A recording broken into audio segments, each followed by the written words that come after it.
So there's the table that Honey Baby painted yesterday, and you can see it's got a nice, pretty shine to the top of it. She's going to put another coat on it, and she was talking about this and about that little island we made out of plywood in the kitchen, about how she wanted them to be smooth. When I was a young feller, I worked in an antique furniture shop. I was a lacquer man, among other things, and what that meant was I would spray the antique furniture and then I would sand it. And the reason for that is, if you look across this surface, you may see some rough spots. You may even see little bitty things that almost look like a little pimple or a little grain of salt in there or something. What that is often is what we call raised grain. Now if you run your hand across this before she painted it, it's sort of been smooth. But after you paint it, the chemicals draws the grain up from the wood. And if you take a real fine sheet of sandpaper, and I'm talking like this is 1,000 grit right here. So that's so smooth when you rub it, it feels almost like a piece of leather.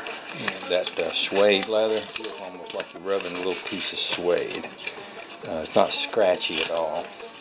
It's not the kind of thing you want to use if you want to pull off a layer of paint. It is the kind of thing you want to use if you're wet sanding a car, or if you're working on furniture and you've got your paint on there and you're trying to get that smooth, glossy look.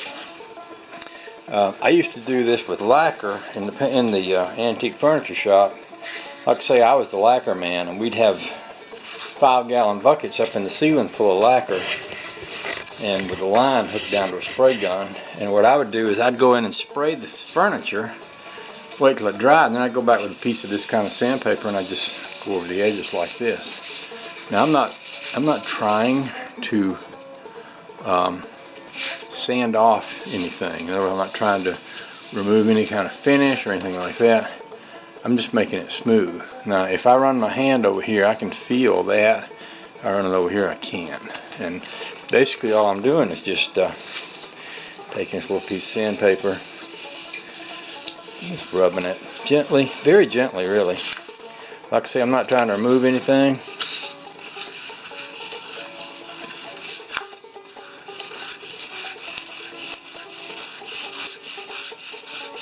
Just smoothing it down.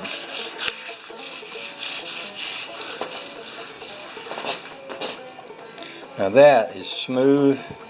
This is grainy feeling. It feels like it's got sand on it. So that's what you want. You just want to smooth it down. And then Honey Baby will come back later and she'll repaint this. And when she repaints it, it's going to be smoother. You can do this over and over and over again. When I used to work in an antique shop, that was more than 30 years ago, probably 35, 40 years ago. That's how you got one of those deep glassy looking finishes. Nowadays they make stuff that you can just pour over a pile of rocks and it'll harden into it's an epoxy resin that'll harden into something about like glass. It'll be smooth and shining and deep.